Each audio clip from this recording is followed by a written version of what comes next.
Well, you know, ISIS is promising Britain will be next. British Prime Minister David Cameron's promised that ISIS will be wiped off the map, and any British citizen standing with the terror group can kiss their passport goodbye, something the UK independence leader Nigel Farage was the first to call for. You might recognize this gentleman. He's getting a great deal more press. Some say he could be the next Prime Minister of Britain, but I'm getting ahead of myself. It's very good to have you, sir. But Thank you. Britain seems to be much more forceful and vocal in addressing ISIS than our president. Well, I think we're very, very concerned that perhaps up to 1,000 of our own citizens are fighting with ISIS. It's even thought that the beheadings of the Americans were conducted by a British passport holder. So, you know, we're seeing this every day. We're aware of it.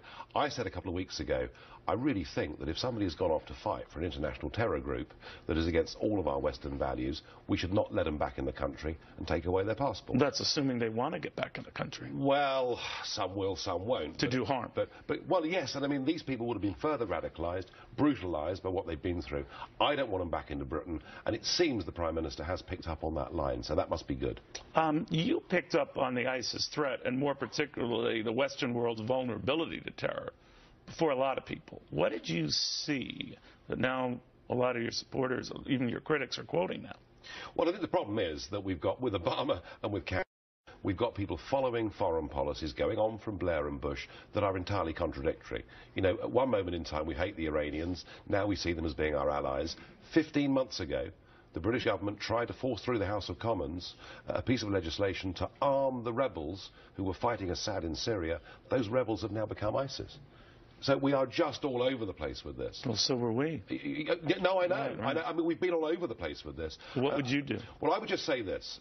You know, I do not want us to get involved again in big, heavy foreign military interventions until first we worked out what is the end game. You know, should we back the Kurds? If we do, let's accept there'll be an independent Kurdistan state. If we take on ISIS, you know, we'll be in for the fight of our lives. It may well be the right thing to do, because for the first time in the Middle East, I think it's pretty clear who the good guys and the bad guys are. So I think there is a case here for military action, but let's work out first what the end game is. Why do and have so many Brits joined ISIS? We've seen increased radicalisation within the United Kingdom. Much of this, I'm afraid to say, is a self-inflicted wound. We've had 4 decades of state-sponsored multiculturalism. We've actually encouraged people not to come together and to be British, but to live separately, to live apart. We even had kind of like what we're doing here. Yes. No, there are similarities. We even had the last Archbishop of Canterbury suggesting that Sharia law would be acceptable in British cities. So I'm afraid we have been weak, and we have not been muscular in standing up and saying to people, we are a Christian country. We have a Christian constitution, a Judeo-Christian culture. We've allowed our schools to be infiltrated. Our prisons, you know, are now perhaps where jihadism is on the march more rapidly than anywhere else. Much of this we've done to ourselves. Do you know, or can you share the information that led to the heightened terror alert in your country? No, I don't know. I have to say that the day before this happened, there was a major defection from the Conservative Party to UKIP, and I wonder whether the real crisis actually a lot of people were saying that. Was more political. I don't know. It's dangerous to speculate on things like this because they might have had good reasons. You know, what I am certain of is whatever you as America and we as Britain decide to do about ISIS in Iraq and in Syria, our first priority was to make sure that our own countries are safe, and I think we've all got a lot more work to do. A lot of people argue that ISIS is paying whatever it does to dates, that they're very cognizant, as are a lot of terrorists, to dates, whether it's attacks in Britain at your subway system and everywhere, whether in this country, the World Trade Center in Washington.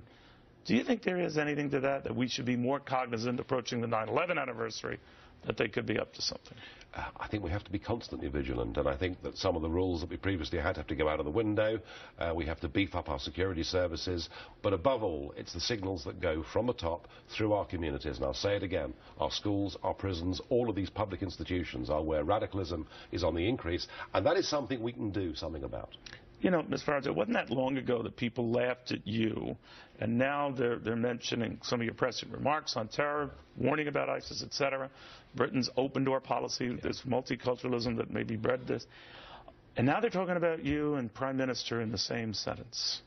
Well, let's see. There's a long way to go. I mean, we did, in May of this year, win the European elections across the United Kingdom. It's the first time that a so-called, we're called the insurgent party has topped the polls. We're about to win a parliamentary by-election in a couple of weeks' time.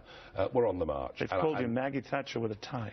Well, I don't know. If I could get anywhere close to being the sort of leader she was, I'd be very pleased. Whether you agreed with her or not, at least you knew the direction in which you were going. And you know, we've had enough of boring politicians.